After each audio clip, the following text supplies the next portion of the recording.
Bonsoir Manon Marguerite. Bonsoir. Vous êtes chercheuse doctorante en urbanisme et mobilité. Alors ma première question sera toute simple. Est-ce qu'on est tous égaux face à ces déplacements nocturnes? Alors nous, on n'est pas tous égaux face aux déplacements nocturnes. Qu'on soit une personne en couple homosexuel, une personne de sexe perçu comme féminin dans l'espace public, qu'on soit une adolescente ou qu'on soit une personne qui présente des handicaps, on n'est pas tous égaux face à la mobilité. Et du coup, la problématique, c'est essentiellement une problématique de précarité, de genre, c'est un petit peu tout mélangé? Le genre est un facteur d'inégalité, oui, complètement quand on se déplace, notamment la nuit. Les femmes vont privilégier la marche et le bus en journée pour se déplacer, alors que la nuit, elles sont plus qu'un quart à vouloir marcher. Pour des raisons liées aussi au fait qu'on se déplace plus loin la nuit, mais aussi parce qu'on a un sentiment d'insécurité plus fort, qui est complètement lié à l'imaginaire, mais qui est très existant. Et d'ailleurs, un chiffre qui montre cette différence, dans le noctilien, il y a aujourd'hui 40% de femmes à bord d'un noctilien, alors que le reste du temps, à bord des transports en commun, on est plus à 60%.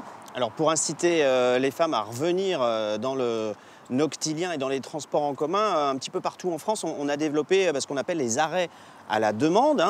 Après 22 heures, la plupart du temps, ça peut durer toute la nuit. Est-ce que c'est une réponse qui est pertinente et efficace? C'est un outil de prévention qui va permettre en fait de reprendre un peu d'aisance dans son déplacement en ayant la possibilité de s'arrêter plus proche du lieu où on va. Mais ça répond vraiment au problème?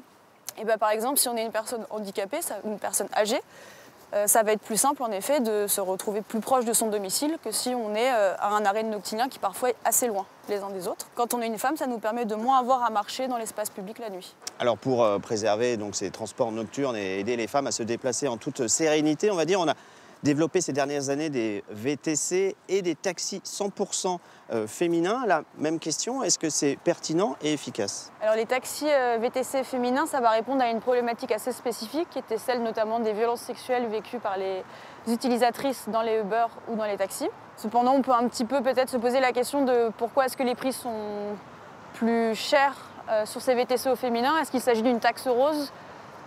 Est-ce que les conductrices sont mieux payées? Effectivement, il y a beaucoup de questions autour de ce service. Merci beaucoup Manon Marguerite d'être venue dans Par Égaux.